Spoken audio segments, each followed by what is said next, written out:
por Oi, aí? oi, tô. Ou você quer que eu Começo. fale primeiro? É? Então beleza. Eu vou abrir aqui a sua.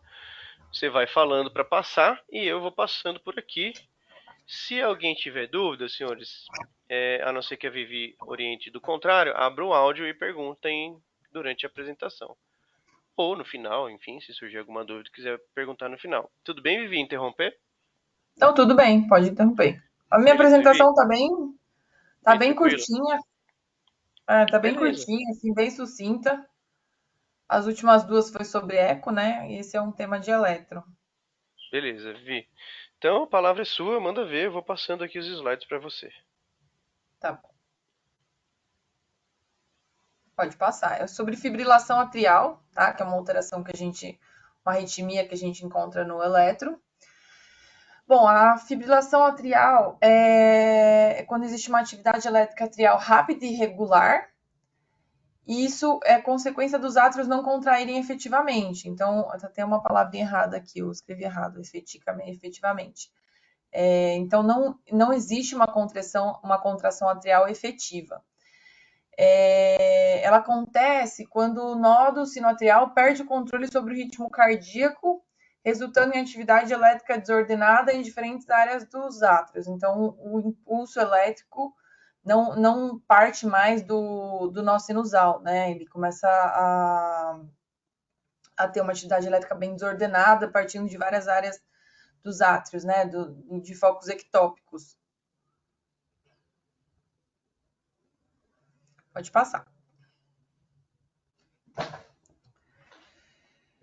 Bom, os mecanismos eletrofisiológicos que são propostos para explicar o início e a manutenção da fibrilação atrial incluem descargas rápidas do foco ectópico e o mecanismo de reentrada, né, que é responsável por algumas das arritmias que a gente conhece. E a fibrilação atrial, ela pode ser classificada de acordo com a sua duração. Ela pode ser paroxística, então é aquela que começa, mas ela termina sozinha, né, autolimitante. Persistente, quando ela persiste, mas ela pode ser revertida com uma cardioversão elétrica ou farmacológica. Ela é possível terminar ela dessa maneira. Ou permanente, quando ela persiste por um tempo prolongado e não reverte com uma cardioversão, com nenhum tipo de cardioversão, ou quando o animal não é candidato a algum tipo de cardioversão. A gente chama de permanente. Pode passar. Bom, as principais causas normalmente são as causas que levam a uma dilatação atrial, né? Eles falam também sobre uma causa idiopática, que é principalmente em cães de grande porte. E aí as cardiopatias, cardiomiopatia dilatada, a insuficiência valvar crônica de mitral, as doenças cardíacas congênitas não tratadas, então todas elas principais que causam dilatação atrial, PDA, displasia de mitral, enfim, todas essas. Pode ser consequência de uma endocardite, inclusive de uma miocardite, giroflariose com comprometimento pulmonar, uso de fármacos arritmogênicos.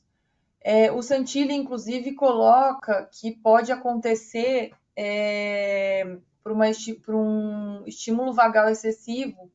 Eu nunca vi acontecer isso, mas ele coloca que pode acontecer, por exemplo, numa sedação com opioide, por estímulo vagal mesmo. Não sei se alguém já viu, mas é uma das possibilidades também, por um excesso de estímulo vagal.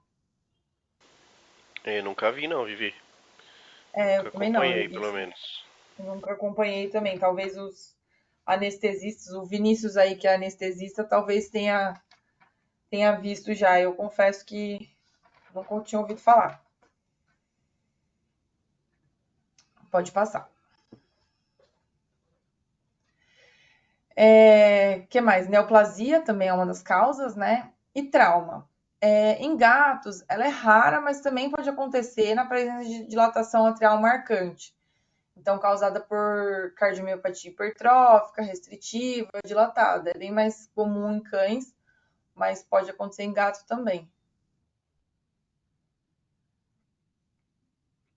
Durante a fibrilação atrial, os intervalos RR são sempre regulares Isso, inclusive, é um critério diagnóstico, né, para fibrilação atrial, quando os intervalos são irregulares. Não tem onda P, então as ondas P são ausentes, elas são substituídas por ondas fibrilatórias, que são as chamadas ondas F. A média de resposta ventricular, normalmente nos cães, é de 130 a 260 batimentos por minuto, e nos gatos, de 200 a 280. Costuma ser mais alto na prática, tá? A literatura coloca 130, mas eu nunca vi com uma frequência tão baixa assim. Normalmente é uma frequência já próxima de 200, acima de 200.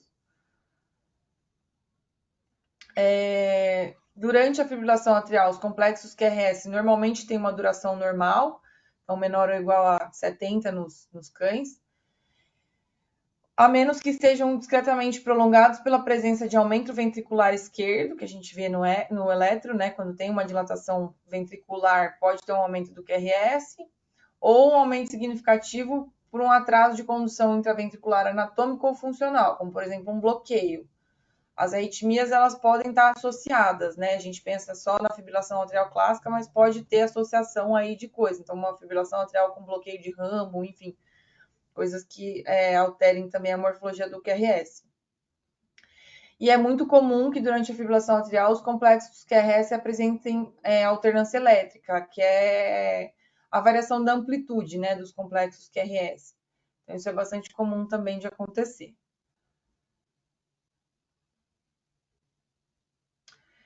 E aí eu coloquei o caso clínico. Esse é um cão SRD, porte médio, pequeno para médio. Na verdade, ele devia ter uns 18 quilos, não era um cão grande. Dá para perceber na imagem, né, a ausência de onda P, a presença das ondinhas F aí, fibrilatórias. Opa! O intervalo RR irregular, apesar que aí não está mostrando tanta irregularidade, mas dá para perceber que eles não são 100% regulares, e tem um pouquinho de alternância elétrica aí, como você pode ver a variação de amplitude dos complexos QRS. Esse cão até me chamou a atenção, porque ele Ô, meio que Vivi, estava fazendo. deixa eu interromper rapidinho. Eu quero tentar mostrar as ondas F aqui. Eu fui dar um zoom aqui, por isso que eu tirei da apresentação rapidamente. Ó, então, aqui é o mais um, maior zoom que eu consegui dar, ó. Vê que tem umas oscilaçõezinhas aqui, ó. Isso aqui é tudo ondinha F, ó. Aqui também tem umas oscilaçõezinhas, tá? E a alternância elétrica é a altura aqui, ó. A altura, tá vendo que esse QRS é mais alto, esse aqui é mais baixo, esse é mais alto. Esse aqui é um pouquinho mais baixo, esse é mais alto, esse é bem mais alto. Isso que é a E o alternância intervalo elétrica. RR é de um para outro, né? De uma onda R para outra, você vê que elas não são iguaizinhas, assim, o intervalo não é igualzinho, tem umas variações. Exatamente. Exato. Por exemplo, esse RR aqui é bem maior do que esse. Esse aqui já não é igual a esse. Esse aqui é diferente desse. Aqui a gente tem, enfim, se a gente for contar os quadradinhos aqui, é bem óbvia essa aqui, ó, um intervalo bem maior, outro bem menor, outro no meio entre esse e esse, não é tão pequeno quanto esse, nem é tão grande quanto esse, enfim, é um intervalo RR bem irregular, tá? Então, só para frisar as características aqui. E aqui a frequência cardíaca, deixa eu ver aqui, 15, 16, aqui está perto de 200, aqui está mais de 200, então é de 200 para cima aqui, essa frequência mais ou menos. Como eu falei, a frequência, assim, até eu peguei essa frequência, essa referência do Santilli, e se dá escrito no Santilli, quem sou eu para negar, né? Mas ele coloca a partir de 130, mas eu nunca vi, assim, todas as vezes que eu peguei foi próximo de 200, assim, o mínimo acho que 190, enfim. E esse caso foi até, me surpreendeu, assim, porque era um cachorro que estava meio que fazendo um check-up. Acho que o veterinário tinha escutado o sopro, e foi no laboratório que eu trabalho, né? Eu faço eletro lá. E aí ele foi fazer o eletro e deu essa fibrilação atrial. Assim, o eco dele, inclusive, tinha uma doença valvar mitral. já tinha um remodelamento de átrio, mas não era um cachorro com sintomas, né? Porque normalmente a gente vê fibrilação atrial em casos bem avançados, assim. E esse caso, eu não me lembro exatamente do eco dele, eu lembro que eu cheguei a olhar, assim, tinha alterações, mas eu lembro que eu perguntei pro tutor, eu acho que o cachorro tinha um pouquinho de tosse, mas nada, assim, gritante, sabe? Nada que assustasse. E aí eu peguei o eletro, fui, na hora que eu coloquei, tava essa fibrilação atrial. Eu não coloquei sobre tratamento. Existem algumas drogas de escolha, né, para o tratamento da fibrilação atrial. Na minha experiência e das pessoas que eu converso e tudo mais, a fibrilação atrial é muito difícil de reverter, então normalmente ela acaba sendo permanente. O objetivo do tratamento acaba sendo diminuir a frequência ventricular, né? É difícil fazer o coração voltar a ter um ritmo sinusal. Então, o objetivo acaba sendo diminuir a frequência ventricular para melhorar um pouco a diástole, né? Fazer esse coração trabalhar melhor. Mas não sei, Renan, você tem mais experiência, não sei se já conseguiu reverter para o sinusal algum caso de fibrilação atrial. Olha, Vivi, eu não trato tantas fibrilações atriais assim, eu não pego tanto assim, sabe? Todas que eu tratei, nenhuma delas eu consegui reverter. A minha primeira escolha sempre é digoxina, para tentar pelo menos diminuir a frequência, né? Porque ela age ali em aumentar o intervalo teoricamente PR, né? Enfim, ela atrasa a condução. Então, e todas as vezes que eu peguei eram cães já dilatados, então eram doenças valvares avançadas. A maioria deles cães maiores, de 15 quilos para cima, tá? Eu não pego. Quase todas as fibrilações atriais que eu peguei eram cães maiores, não eram cães menores, apesar dos átrios enormes dos cães pequenos. Peguei quase todas que eu me lembro assim, rapidamente, foram realmente de cães maiores com doença de válvula, tá? E aí eu consigo, normalmente com digoxina eu já consigo diminuir a frequência cardíaca. Eu não consigo acompanhar tão de perto, né? Eu gostaria de ver Holter desses pacientes, mas é bem difícil a gente conseguir, né, que o tutor vá fazer um Holter, então eu acabo acompanhando com eletro mesmo. O diltiazem eu sei que se usa, eu já acompanhei alguns casos de uso do bloqueador de canal de cálcio diltiazem, mas eu nunca usei. Eu queria até saber de vocês.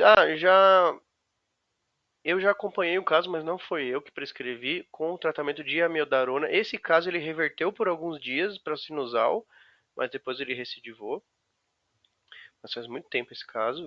Eu particularmente não é a minha droga de escolha, amiodarona, para tratamento de fibrilação atrial. Eu queria ver o pessoal aí dos cards aí que estão por aí. Sei lá, se tem experiências diferentes, como é que vocês tratam. Se puderem compartilhar alguma experiência, acho interessante. Alguém? Dri? Ângela?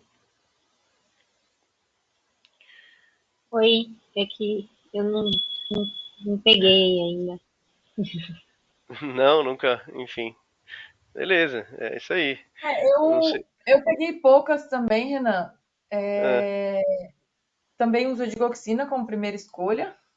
O diltiazem, tem gente que. Eu lembro que eu tinha um professor na pós que ele às vezes preferia entrar com diltiazem antes. Só que o diltiazem ele é TID, né? Então acaba dificultando um pouco mais a administração. E aí o que eu preconizo é iniciar com a digoxina, se não resolver, associar com o diltiazem. Mas eu até estava lendo, não foi agora, assim, eu já li sobre casos de fibrilação atrial em humanos e também é muito difícil reverter. É meio que a mesma coisa, assim, eles preconizam diminuir frequência ventricular mesmo, porque reverter mesmo para sinusal é difícil. Tem gente que usa amiodarona, eu já vi falarem de usar também beta-bloqueador, né? O problema do bloqueador é que em doença mitral eu acabo, sei lá, eu nunca usei, eu tenho medo, assim, pra doença mitral, sabe? A Adri tá aqui no chat, né? Ela falou que tá com um que começou a fazer muitas extrasístoles. Aí no caso, extrasístole ventricular, né, Adri? E ela colocou a amiodarona. E Adri também se manifestou aqui falando que reverter só se pegou no início, senão não reverte. Isso mesmo, extrasístoles ventricular. Entendi, Adri. Também acho que só se tiver no começo para reverter. E aquilo que a beta block não pode, segundo a Adri falou. Eu acho que beta block eu vivia em humano, né? Que talvez eles possam tentar usar. Em cães eu acho que não pode mesmo, porque você diminui muito a função, né? Sistólica. Então, Que a gente pega no... mais em doença de válvula dilatada, é isso mesmo. Ó. Exato, a Adri concordou comigo aqui sobre o beta block. Deixa eu só comentar sobre controlar o ritmo e reverter o ritmo. Eu vi um médico humano, o Dr. Dalmo, Dr. Dalmo, foi numa palestra dele muitos anos atrás e ele fez inclusive experimento com marca-passo em animais e ele falou que teve o mesmo efeito sobre a matriz extracelular e degeneração do miocárdio, tanto em tentar reverter para um ritmo sinusal quanto em apenas controlar a frequência cardíaca. Então, no final das contas, como é muito difícil você reverter para o ritmo sinusal, o tratamento acaba sendo baseado em controle de frequência cardíaca mesmo, que é o que você disse. Então é isso aí. Eu já ouvi sim falar sobre isso e concordo. Você ia falar eu do já beta vi block, Vivi. gente. Eu tive um professor que ele falava de usar o beta block. E no livro da Larson ela coloca como algumas opções, assim, mas que tem que ter controle por conta dessas alterações da doença mitral, né? Para não reduzir muito frequência, enfim.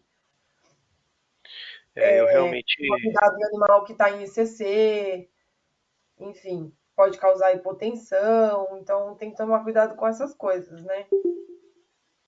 Eu acho que tem que ser muito controlado para tentar usar. Eu nem tenho experiência, eu conheço poucas pessoas que têm alguma experiência. E com os nossos tutores e pacientes acho bem arriscado, né? Só Tem se outras realmente. opções, acho que não tem por que É, usar também. exatamente. Que exige um controle muito mais de perto. Muito bem, muito bom a discussão até aqui. Eu não quero me O estender. próximo, rapidinho, o Oi? próximo slide é só um mini holter de D2, só para ver o traçado Ah, tá. completo. Peraí que a Adri manifestou. É que nossos pacientes de FA, né, de fibrilação atrial, é mais secundária endocardiose muito avançada e dilatada. Aí não dá para usar. Concordo, Adri. Tem livro, né, que nem a Vivi falou e tal. E aí tudo né, controlando pressão, controlando tudo. Mas sinceramente é muito arriscado. Normalmente eles já têm déficit sistólico, né? Já estão com o ventrículo esquerdo ali dilatadão. Então, enfim, né, tem uns que você pega ali com fração de encurtamento de 19, 15, 12. E, meu, É. eu nunca ia colocar um beta-block nesses pacientes. Então, concordo totalmente com a Adri. O mini holter, sim. Deixa eu. Eu acho que eu já estou compartilhando. Não, eu parei de compartilhar, né? Não tá compartilhando. Ah, não, está compartilhado. É só Eu o acho que eu próximo só não. slide. Peraí que eu estraguei seu slide aqui. Aí. Então, é uma D2 aqui. Estão vendo aí? Então, todo mundo vendo? Ó, dá pra ver a irregularidade, né? O intervalo RR bem irregular. Não tem muita alternância elétrica, né? Tem um pouquinho. E frequência muito alta, né? Realmente. Apesar de estar em 25 aqui, né? Parece um gato. É isso aí. Se alguém tiver mais alguma dúvida, só perguntar para Vivi. Vivi responde. Aqui o mini router de novo, um pouco mais de perto. Talvez, ó, aqui dá pra ver certinho as ondinhas F, ó. Olha só que legal. Essas ondinhas assim que a gente vê, ó. Ondinhas F. Eu sempre achei difícil de diferenciar de Flutter, né? Vocês têm alguma ideia do que dá pra falar que é Flutter ou não? Flutter, essas ondas F são mais grosseiras, né? É isso que eu me lembro, né? Tem alguma ideia, Elas Adri? são um pouco mais evidentes, né? As ondas F, né? É só isso, né? Que frequência é bem parecida, né? E regularidade do ritmo. É isso aí, a Adri também concordou comigo aqui. Ah, Mais pelas ondas F, é mesmo. É, elas ficam bem evidentes e tal, né? Parece que elas estão um pouquinho mais organizadas ali na parte elétrica do átrio, mas mesmo assim não tem um ritmo predominante. Beleza, então beleza, senhores. Eu vou trazer aqui, tudo bem? Então vou encerrar aqui. Fibrilação, gostei muito, Vivi. É isso aí, ó. Tá vendo? É simples, é trazer um pouquinho de revisão, né? Você vê, a gente acabou só na discussão aqui falando de tratamento, nem falamos de dose, nem nada. Mas trouxemos a fisiopatologia, como é que faz o diagnóstico, né? Então, e um casozinho assim, veja que é justamente o que a gente pega mesmo na rotina. Então, normalmente é um paciente avançado de doença de válvula, com átrio grande. Veja que também não é um cão muito pequeno, né? Era um SRD. Então, essa é a rotina, senhores. Vocês vão pegar, quando pegar vai ser mais ou menos isso. Eu vou